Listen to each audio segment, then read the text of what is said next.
What if a single word could change the course of an entire war? A word so powerful, so untranslatable, that even the fiercest alien foes tremble at its mention. Today, we dive into the mystery of why the word night sends shockwaves through the galaxy. As humanity faces the unimaginable horrors of the Zylax, an unstoppable alien force, it's this ancient, untranslatable word that becomes the key to survival. But what does it really mean? And why do the Zylax, a race that knows no fear, dread it?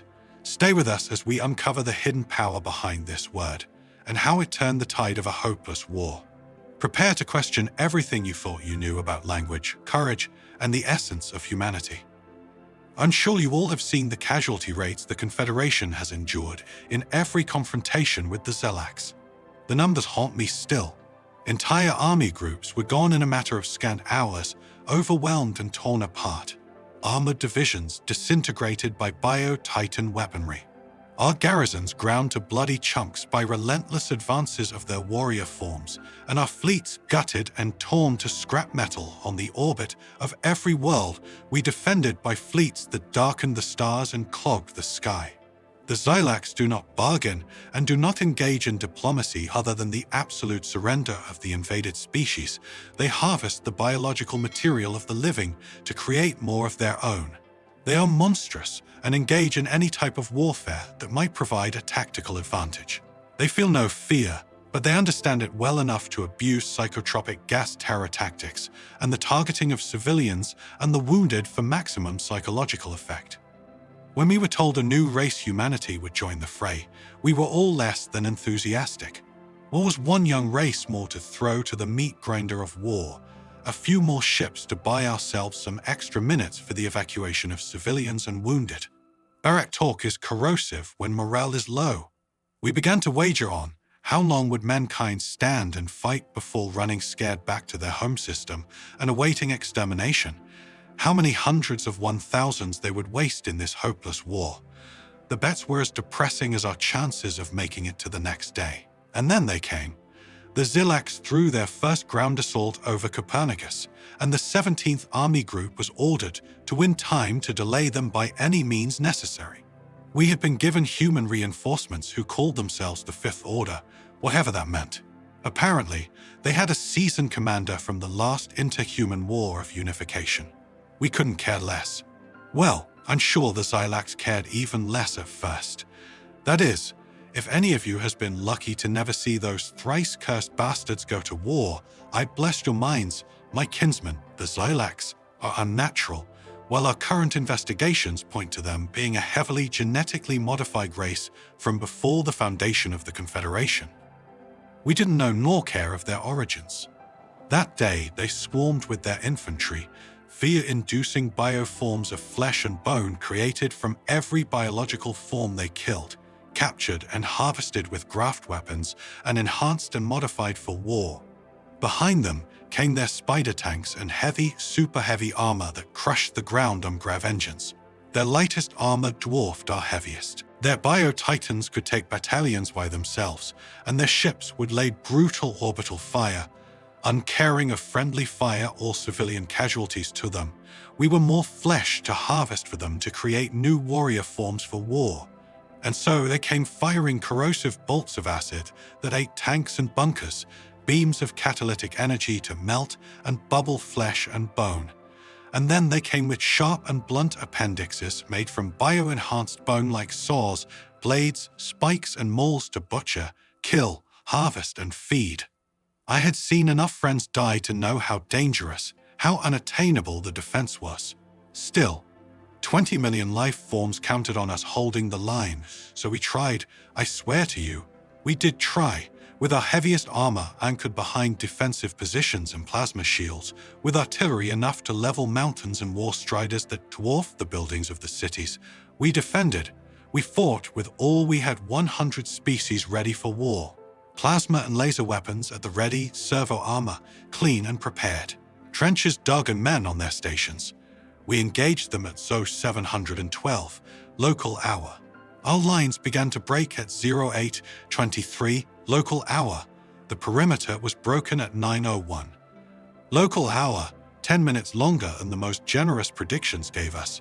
I broke protocol and chain of command to beg the humans to send anything they had to the spaceport to protect as many civilians as they could at 9:02.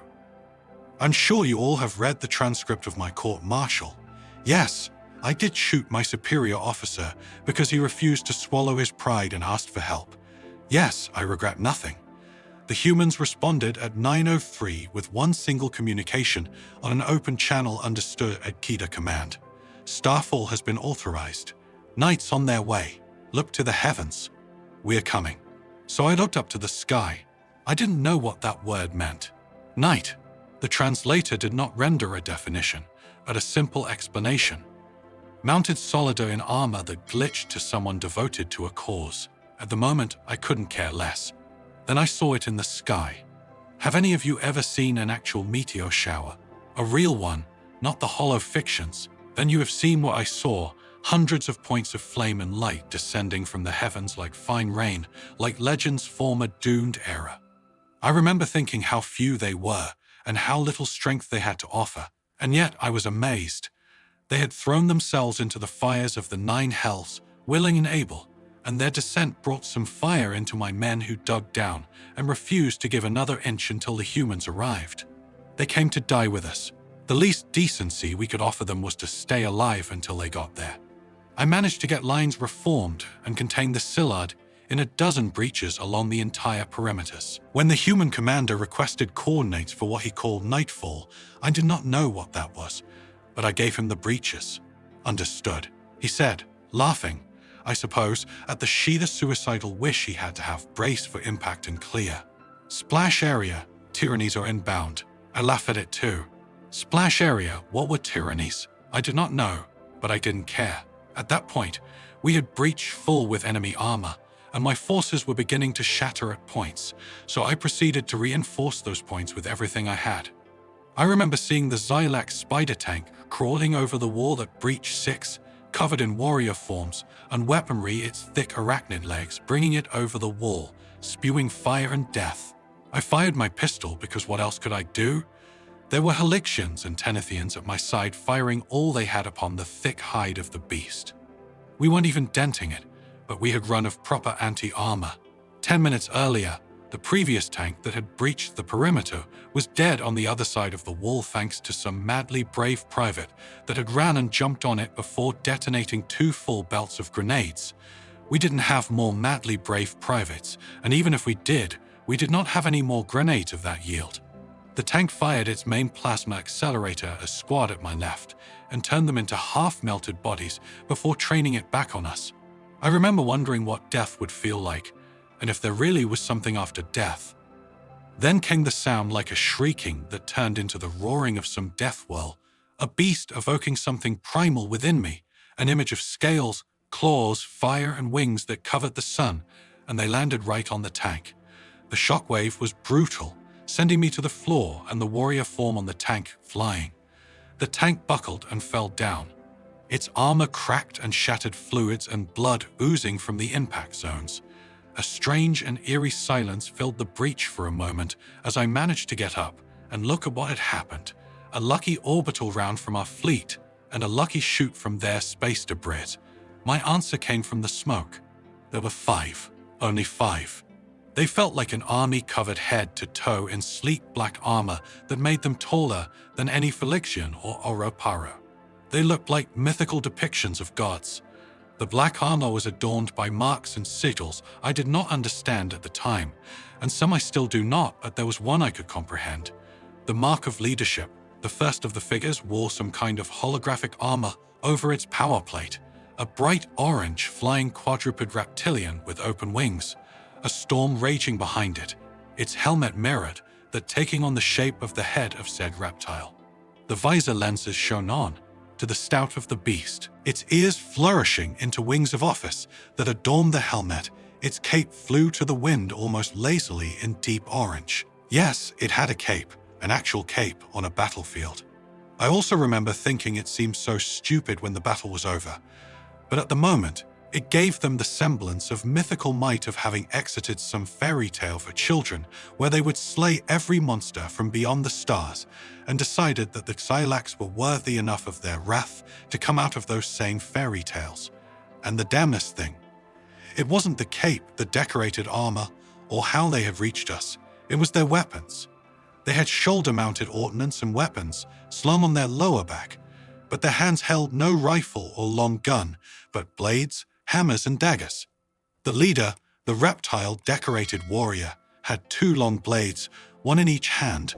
Another of his companions with a roaring golden feline on its chest, and the same storm behind it carried what seemed like a breaching axe our firefighters used to enter buildings, just alien in look and much more deadly in aspect. The third, a giant of a creature among its peers that towered over its fellow, had a brutal 2-handed hammer, whose head reassembled some type of canid on his chest, was the same canid standing howling on some massive pillar. The storm too raged behind it. The fourth was, in comparison, a lot shorter, and was crouching over a warrior form, poking it with one of its many and varied types of knives. The armor in this one was decorated with bones and feathers of some kind, making it look like the devil of some primitive story. It wasn't as either. Others weren't intimidating, but this one seemed made for it. It had a collar of teeth around its neck, and it seemed to be trying to cut pieces of the dead warrior form until it realized there were still living ones around. The last one was also smaller, but taller than the last one. The armor showed a blue tree of some kin, standing proud among a storm, and on its hands was, to my relief at the time, an actual weapon, long-barreled and scoped for a few moments. No one moved. Then the reptile warrior spoke on open channel and speakers. The laws of chivalry demand of me to give you a chance for surrender or retreat from this world. The offer is made, choose quickly or face Jovian wrath. It took me one insane second to realize it was making the offer to the Zylax. One insane moment of asking me how would be so stupid to make such an offer to a species hell-bent on the extermination and incorporation of every biological life form. There was the Zylax, as expected, opened fire on them. It was then the true carnage began after what felt like an hour of constant fire, but were mere seconds. The Zylax stopped and surveyed what was left of the 5 humans among the smoke. The same voice spoke up. "We will take that as a polite thank you, but no tyranny Amaranth. Cleans them all." Then came the hypervelocity slugs. I had seen railguns fire before from cruisers and heavy tanks, never from shoulder mount like blue fire. Razor-sharp slugs of metal tore enemy warrior forms from their feet, tearing them apart into chunks of flesh. One volley, 5 knights, 24 dead warrior forms. I still can't believe it from the smoke where they had vanished. They charged forth to melee, which seemed even more suicidal than giving the Zylax terms of surrender. I fully expected those hulking flesh minters to tear those 5 apart. It was then I understood what the word knight meant, why it was defined as a mounted warrior in armor and a human devoted to a cause Earth. Their homework is a death world, but we never saw anything particularly dangerous there. Sure, there were some impressive fauna and flora and dangerous creatures that could kill with mere touch. But the reason it was a death world was the humans themselves. While not physically impressive, at least not more than our more fit races, they did have 2 dangerous gifts. One was their nearly limitless fountain of creativity and determination to keep moving forwards. They did not relent or retreat. If they could achieve something in that aspect, they seem impressive and even laudable. The second part in their psionic gift, I am sure most of you have heard the rumors humanity experimented on itself to achieve a sort of transcendence into the field of psionic, it is true, confirmed to me by their high-ranking officers and an open truth among their people and society. They have wondrous abilities like communication, telepathically, increasing their own speed and physical might, and much more. I lied before, senators. They have another gift, although I would prefer to refer to it as a curse. They can apply anything to war, and their psionics are no different. They have armor linked to their I don't want to use such an archaic term as soul, but that is what they call it, weapons powered by their mind that cut through reinforced SciFi plating with ease. They can make things combust spontaneously. They can cast actual lightning from their hands. They can fly, actually fly. I barely saw the reptile warrior when he shot forward on some sort of anti-gravity harness that allowed him to achieve a degree of mobility that seemed almost magical as it cut and shredded and vivisected Zylax warriors like paper. It was shielded, for I could see the shimmer of a protective aura every time it slowed enough for me to catch up to its movements, even if no shot found him at range. It was deceptively deadly, with his shoulder-mounted cannon and the weapon hung from his hip, a sort of assault rifle based in acceleration of projectiles to percentage of the speed of light, all of them making short work of the warrior forms. But up close, had we been an inferior race that believed on supernatural creatures, I might have compared them to gods of death. The humans did have a comparison to make. They called them angels of death. It was a proper nickname. I saw the one with the hammer-crush tanks with it, the sniper-shoot leader forms from impossible ranges, the lion warrior with its axe carved transport open and tear them to shreds. The one adorned in feathers carved Zylax warriors like animals, searching for weak spots and just putting the fear of humanity in them. 5 human knights. It was all it took to hold that breach, and they deployed a full 100 of them to aid us. It was like seeing veritable myths, the speed, power and ferocity of them, how they seemed to know exactly where the enemy fire would come from before it actually came, how they read each other, and how they dealt with threats. I saw a knight cut the turret of an enemy tank and fire his gun inside, while 2 of its companions killed commander forms that rushed him in perfect sync. They moved and killed, and when united in those 5 soldier teams, those tyrannies, they became whirlwinds of death. The reptile warrior he was. He killed so many Zylax warriors, commanders and armor, that when he rushed back among the last of its kin to enter the evacuation vessels, he was so covered in blood, oil and radioactive dust, his engineers had to cut him out of the armor, and he seemed pleased by it. They all seemed so they joked, laughed and shared feats. Once we were in transit, I had the pleasure, I suppose, to travel in one human cruiser, whose name I will never forget, the Rain of Vengeance. The crew seemed to hold particular pride on those men, as if they were some sort of symbol of humanity. They acted like it, always proud, always determined. Every time they entered a room, the sailors would salute and stand to attention, even if, by my understanding, they didn't have to. I asked why a commander of an infantry unit called Alastair Whiteborn explained it to me. These knights are among the most gifted psionics of humanity, trained to the breaking point to form a corps of enhanced super soldiers capable of facing any threat in packs of 5. These packs were called tyrannies because an ancient predator-formed human myth, something called dragons, formed packs that were called tyrannies. These tyrannies formed wings that then formed flight. Us and those formed thunders. I asked why call them thunders. The reptile warrior who I would later learn was called Cyrus Amaranth of Europa, a satellite around their gas giant Jupiter, explained it to me. Ever heard the sound of almost 100 knights flying through the air? It's the thunder that is heralded by the coming lightning, and as such, we're only heard after we've already struck. We didn't win that battle. They didn't have the men or supplies to maintain a prolonged engagement, but for the first time in years, our casualty rates were lower than the inflicted upon the Zylax. And I don't know what Admiral Copon will tell you, but I saw the Zylax fleet as we left the planet. The human vessels are on another scale entirely. Their flagship was 6 of their kilometers long, twice as big as our biggest dreadnought. Their railguns can send absolute tons of firepower across vast distances in mere seconds, and their energy lancers, their pulsar and ordnance are far above anything I have witnessed. I nearly cried of joy when their ships began, the progenitor of all orbital bombardment upon the Zylax forces on the ground, turning the surface of the world to molten glass and denying those bastards any scrap of biological material. So, as my personal judgment and recommendation to this august organ of the Confederation, I would like to be blunt and speak what I really believe. Shut the fee thing up. We cannot win without humanity. It's a fact, not some opinion of a dust-neck infantryman. They have technology and firepower beyond us, because for centuries, they fought each other to almost annihilation, and they learned to wage war in ways we have barely dreamed of. They understand conflict, they understand battle, and they thrive in it. They have fought among themselves for millennia until now, and their unity has not made them weaker. And more importantly, they have a ferrous moral code that willed them to assist us in the first place. They didn't have a reason to set us to drop from the sky and lose a dozen of their knights and hundreds of common soldiers to save us. They did it because, by Knight Amaranth's own words, it was the right thing to do. They value things like honor, duty, right, and truth.